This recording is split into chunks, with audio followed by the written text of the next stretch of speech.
Today, we're really unpacking a conflict that profoundly reshaped, the nature of warfare in the Middle East. We're talking about the shadow war between Israel and Hezbollah, spanning from 1990 right up to 2009.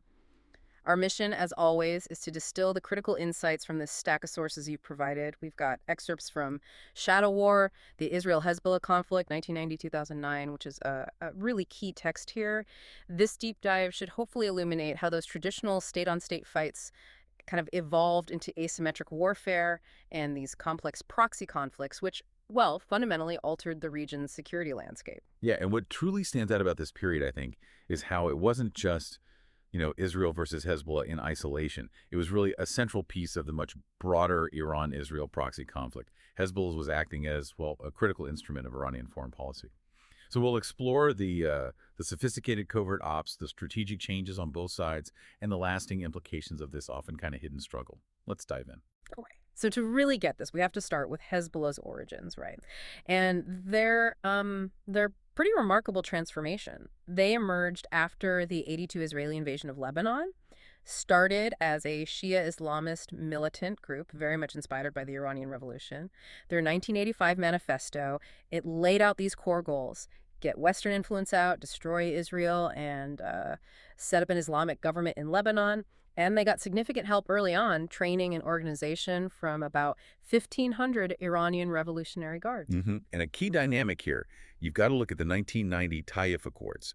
This agreement ended the Lebanese civil war, rebalanced political power, and it became this pivotal moment because all the other armed militias, they were dissolved. But Hezbollah was the singular exception. The only one allowed to keep its arms. Exactly. And this unique exemption was just a critical turning point. It let them consolidate power, maintain their armed status, and essentially legitimize them as a non-state military actor. Right. So given that military standing, how did they then start building such a deep presence in Lebanese society, even politically? Precisely. So they first jumped into Lebanese elections in 1992, managed to secure 12 seats. By 2005, they were actually in the cabinet, holding 1 to 3 seats in pretty much every government formed after that. Yeah.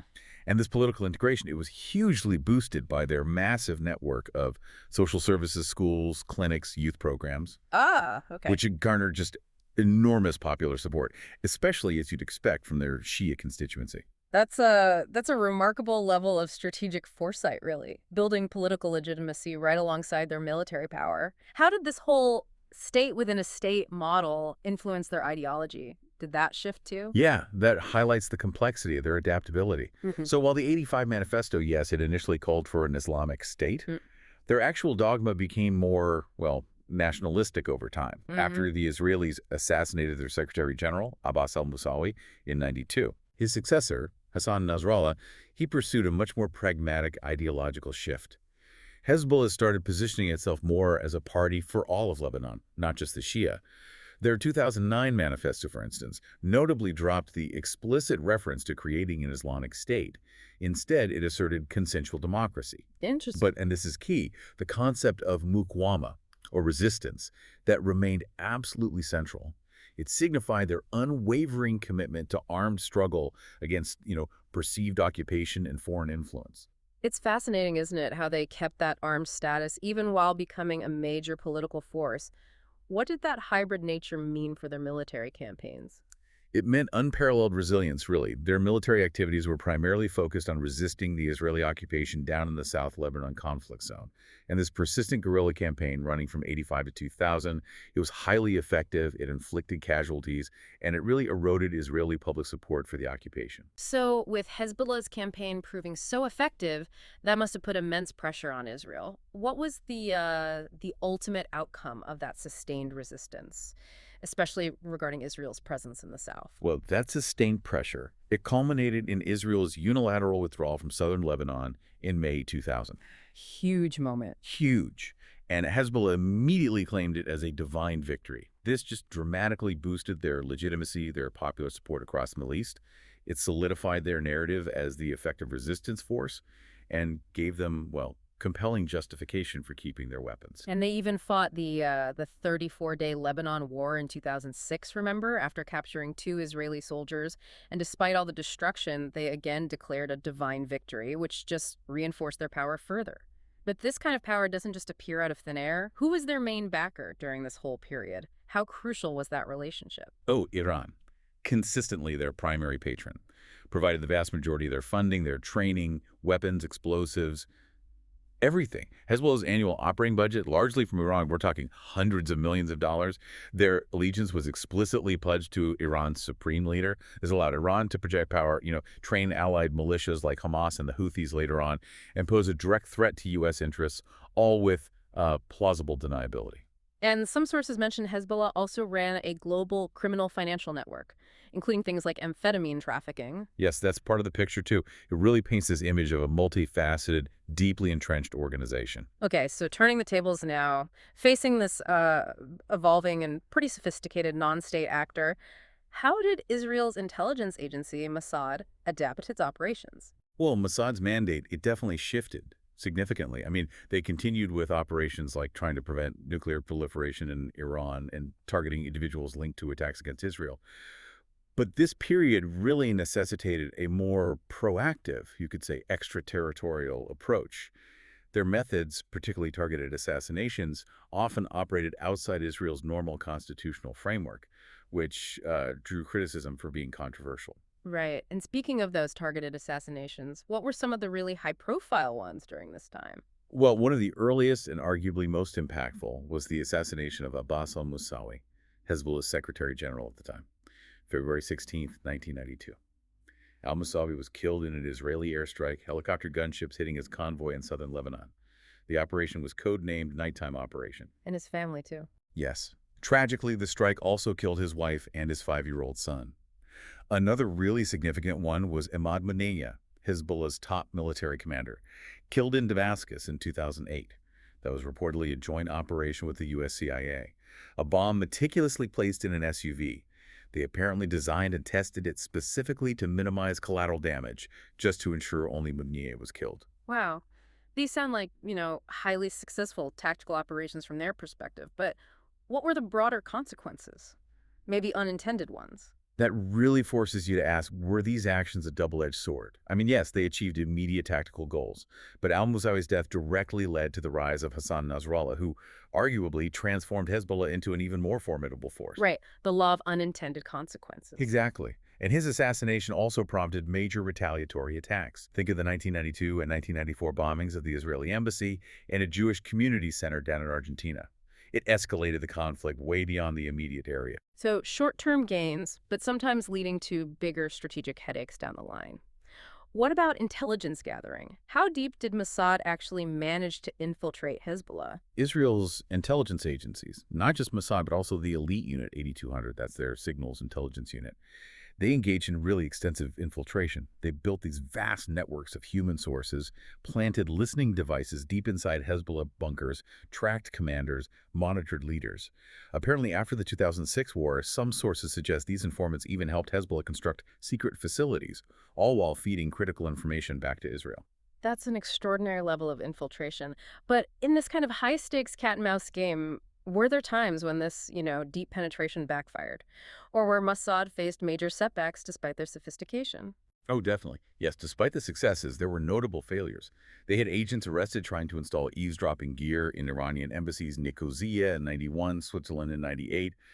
There was that high-profile, unsuccessful assassination attempt on Hamas leader Khaled Mashal in Jordan in 1997, which really exposed some operational shortcomings.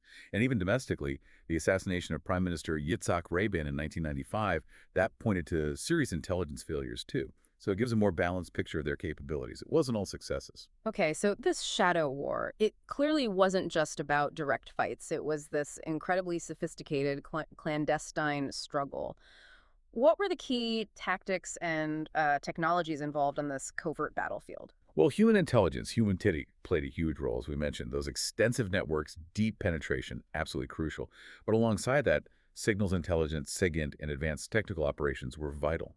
During 2006 war, for example, Israeli intelligence reportedly planted tracking devices on some of Hezbollah's fodder missiles that gave them valuable intel on hidden munitions caches. And I read something about a pager plot that just sounds, well, almost like science fiction. Can you describe that operation? Ah, yes, the pager plot. That's a really remarkable insight from the sources. A highly sophisticated deception operation. Basically, Mossad apparently created and then managed to sell explosive pagers and walkie-talkies to Hezbollah. Sold them. Yes. They remained dormant for years, just sitting there, designed to be activated remotely later on. They apparently meticulously calibrated the explosives enough to cause injury, but aiming to minimize collateral damage. They even tested ringtones to make sure people would immediately pull them out of their pockets when they went off. Wow.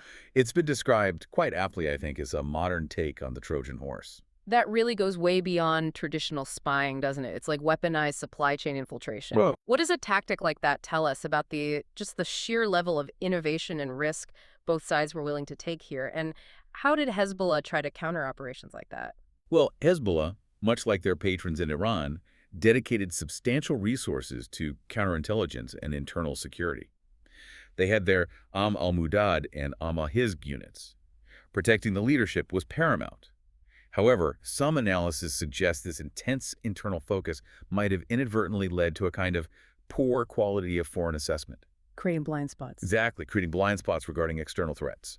So this asymmetry meant that despite their own vigilance, they remained vulnerable to really sophisticated Israeli penetration. So, a constant, high-stakes intelligence battle, each side trying to exploit the other's weaknesses. And it wasn't just physical combat or spying, right? There was a big psychological element, too. Absolutely. Hezbollah waged very effective psychological warfare psyops against Israel. They exploited Israel's known aversion to casualties, its sensitivity to soldiers' deaths. And by embedding forces within civilian populations, that made them incredibly difficult to target conventionally without risking civilian lives. They leveraged the psychological impact of potential civilian casualties on Israeli decision-making. And Israel used psyops, too. Oh, yes.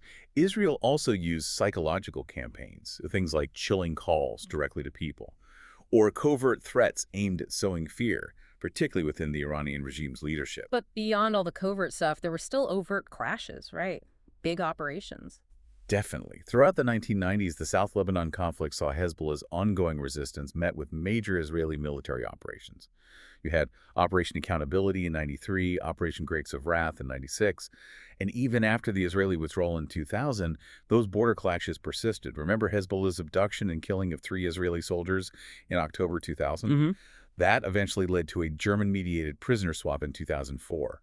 So the overt conflict simmered and sometimes boiled over right alongside the shadow war. Let's turn now to the main places where this shadow war really played out, Lebanon and Syria. How were these nations, and maybe more importantly their people, impacted by this conflict being waged on their soil? Well, Syria, under Bashar al-Assad and his father Hafez before him, had a long-standing strategic relationship with Hezbollah. Syria was absolutely indispensable as a transit route for weapons coming from Iran to Hezbollah in Lebanon. The Assad regime also directly provided weapons sometimes. So this made Syria effectively a de facto indirect combatant. Meaning Israeli operations often crossed into Syria. Precisely. Israeli attempts to degrade Hezbollah or stop Iranian resupply often necessitated operations inside Syrian territory, which of course further entangled Syria in this whole regional conflict. And back in Lebanon, Hezbollah's state-within-a-state model. That must have had profound implications for Lebanese sovereignty, didn't it? It seems to challenge the very idea of state control. It absolutely did. Hezbollah's evolution into a national political party, a major social welfare provider, and a powerful state-like military organization, it profoundly challenged Lebanese sovereignty. They operated with what some analysts call power without responsibility. They maintained their armed wing completely outside direct state control, yet heavily influenced government decisions from within. It created this deeply fractured, almost dysfunctional political system in Lebanon. Right. So any military action by Israel against Hezbollah would inevitably impact the Lebanese state and its civilians, whether they supported Hezbollah or not. Beyond the immediate casualties we talked about, what were the broader human costs, the societal consequences of this shadow war for people in Lebanon and Syria? Beyond the immediate casualties, you're right. This shadow war cast a very long shadow over civilians. In Syria, the human rights situation was already stark, but the context likely exacerbated things. Reports of torture, mistreatment, denial of basic freedoms. In Lebanon, while getting precise figures for the whole 1990-2009 period is hard, just look at the 2006 Lebanon war alone. Over 1,100 Lebanese killed, widespread destruction of infrastructure. And you have to think about the psychological toll living under constant threat, the displacement of populations, the immense challenge of rebuilding communities afterwards. And the embedding strategy. Yes. Hezbollah's strategy of embedding forces within civilian areas meant that civilian harm during Israeli operations was, tragically, almost inevitable. Yeah. It wasn't just battlefields. Entire communities bore the brunt of this clandestine struggle. #tag strategic implications and outcomes, 1990-2009. Okay, connecting this to the bigger picture then, what were the major strategic implications of this whole two-decade shadow war for the wider region? Well, Hezbollah's perceived successes, especially the 2000 withdrawal and holding their own in 2006, they profoundly enhanced Iran's regional influence. It solidified Iran's leverage in Lebanon. And the model itself, the Hezbollah model, it was replicated. We saw Hezbollah members providing training to other Iranian proxies in Iraq, later in Syria. This compelled Israel to increasingly defend itself on multiple fronts simultaneously. It contributed significantly to this paradigm shift in regional security, moving away from state-on-state war towards asymmetric proxy conflicts. So it's quite striking. Hezbollah, a non-state actor, somehow managed to achieve a level of deterrence against a much, much more powerful conventional military. How did that actually work? What does it tell us about this idea of asymmetric deterrence? That really gets to a crucial point. Hezbollah demonstrated this remarkable ability to, quote, successfully face the Israelis in combat. Forcing the unilateral withdrawal in 2000 was huge. Achieving what many saw as a military stalemate in the 2006 war was also significant. Both sides, Israel and Hezbollah, generally tried to carefully calibrate violence, inflict harm, send messages, but without provoking all-out war. But incidents like the 2006 war showed just how inherent the risk of rapid, unintended escalation always was. What were the key lessons learned? What did both sides take away from this period that shaped their future strategies? For Hezbollah, it was a period of significant military maturation. They evolved from what some called a ragtag group early on into a well-trained, well-armed, highly motivated, and highly evolved warfighting machine by 2009. They learned, adapted, improved. For Israel, the 2006 war in particular was a wake-up call. It highlighted, according to their own inquiries like the Winograd Commission, the IDF's flawed performance and the serious limitations of relying too heavily on air power against a deeply embedded, adaptable, irregular force like Hezbollah. So intelligence became even more critical. Absolutely. Both sides recognized the paramount importance of intelligence, gathering it, protecting their own, denying it to the enemy in this kind of conflict. And what does all this mean for how Israel confronts these kinds of hybrid threats moving forward? It seems like a fundamental challenge. It starkly demonstrated the limitations of traditional military deterrence against this new type of enemy, a hybrid non-state actor, deeply embedded within a civilian population, backed by a state sponsor. Hezbollah's whole resistant society model effectively raised the cost politically, militarily, psychologically of any large-scale Israeli military operation. So this really compelled Israel to reevaluate its military doctrine, invest even more heavily in intelligence, in targeted operations, special forces, counterinsurgency tactics, missile defense, the works.